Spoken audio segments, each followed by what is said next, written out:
Assalamualaikum warahmatullahi ta'ala wabarakatuh. Waalaikumsalam warahmatullahi wabarakatuh. Alhamdulillahilladzi ja'ala syahra ramadhana siyaman li'ibadihil mu'minin wa ja'ala layaliyahu qiyaman li'ibadihil mukhlisin.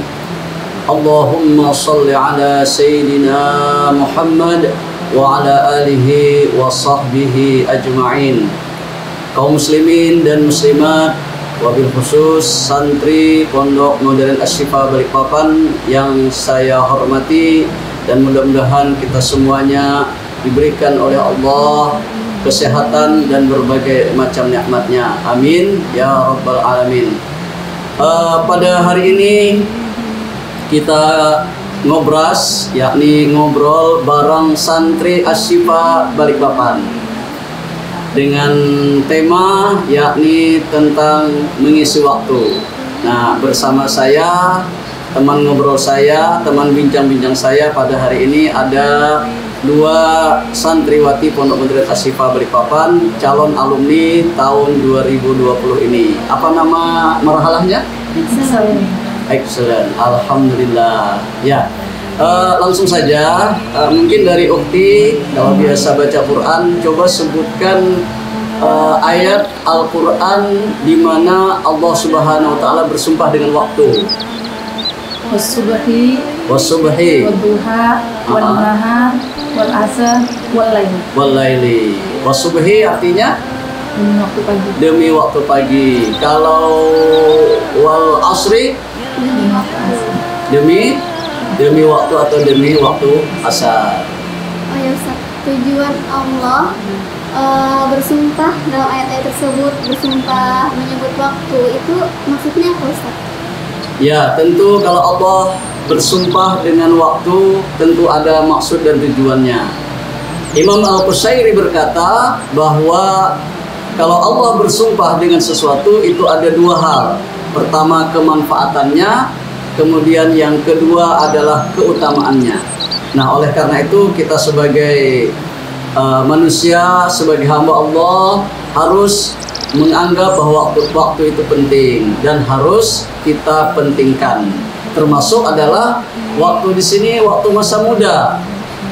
Nah, waktu masa muda ini ada hal-hal yang perlu kita isi untuk waktu masa muda itu. Mungkin Ukti, bagaimana cara mengisi waktu masa muda itu? Rasulullah SAW bersabda, "Igtanim khamsan qabla khamsin." Nah. Gunakanlah 5 perkara sebelum 5 perkara.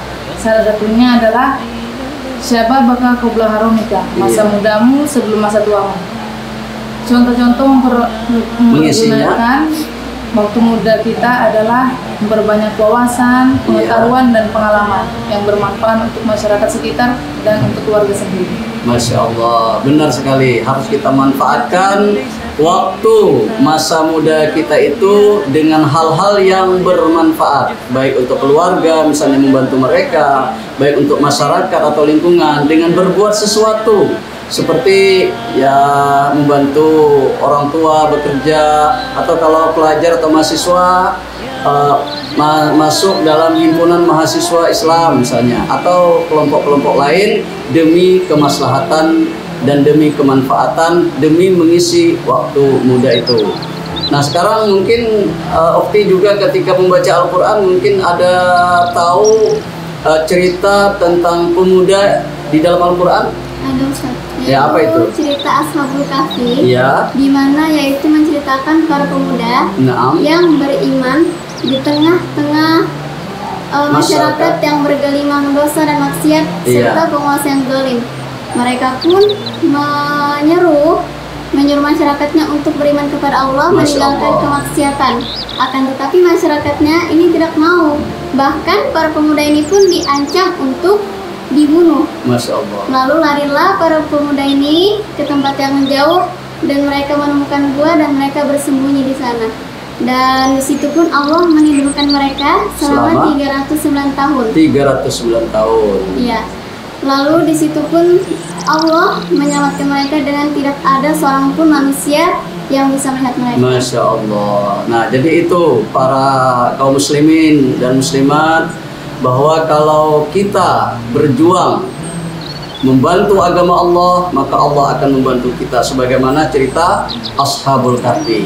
Nah, berkaitan dengan pemuda, sebenarnya masih ada para pemuda yang diceritakan di dalam Al-Quran. Sebab Allah Subhanahu wa Ta'ala ketika menjadikan proses perubahan peradaban, proses perubahan kehidupan sosial manusia, itu acap kali dititipkan kepada para pemuda.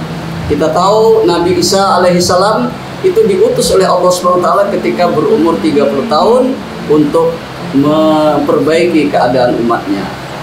Apalagi Nabi Ibrahim alaihissalam itu ketika masih muda, beliau sudah menegur bapak beliau yang membuat patung dan menyembahnya serta masyarakatnya dengan ucapan, "Inni araka wa qaumaka fi dhalalin mubin." Saya melihat engkau wahai ayahanda, wahai masyarakat, di dalam kesesatan yang nyata. Beliau juga bahkan menegur, mengkritik pemimpin atau raja ketika itu, Raja Namrud, yang sudah dalam kesesatan. Begitu pula kalau kita tahu sahabat-sahabat Nabi, as-sabiqunal awwalun, para muhajirin, para ansar, itu mayoritas dari mereka yang membantu Nabi di dalam berjuang menegakkan agama Islam, di dalam membantu masyarakat menata kehidupan adalah para pemuda. Nah, diantaranya siapa?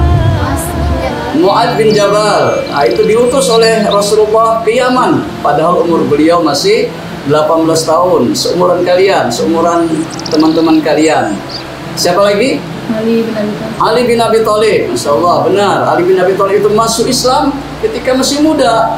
Habis itu dia gunakan waktu mudanya sampai tuanya berjuang bersama Nabi, berjuang membantu agama Islam, berjuang membantu masyarakat, membina masyarakat, dan bermanfaat untuk masyarakat. Artinya mereka menjadikan masa muda, mengisi masa muda dengan hal-hal yang bermanfaat.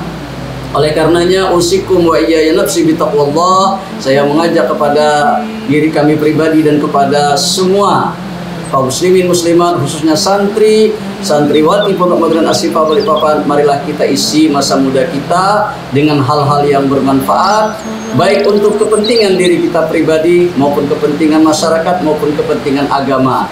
Dan jangan lupa Rasulullah Shallallahu Alaihi Wasallam dalam sebuah hadis beliau menjelaskan bahwa ada 7 golongan nanti, di mana tidak ada naungan di hari kiamat kecuali naungan dari Allah. 7 golongan ini mendapat naungan dari Allah secara langsung. Nah, siapa mereka? Salah satunya adalah syabun nasya'a fi ibadatillah, yakni para pemuda yang selama pertumbuhannya sampai dewasa, yang selama kehidupannya selalu diisi dengan taat kepada Allah Subhanahu wa Ta'ala, menjauhi hal-hal yang dilarangnya. Ya, demikian mungkin obrolan kita hari ini. Terima kasih waktunya sudah ngobrol bersama Ustadz, dan marilah kalau ada hal-hal yang bermanfaat dan yang baik, itu adalah dari Allah Subhanahu wa Ta'ala. Kalau ada kekurangannya, kesalahannya, itu adalah dari kami pribadi. Terima kasih. Hadani Allah wa iyyakum ajma'in. Assalamualaikum warahmatullahi wabarakatuh.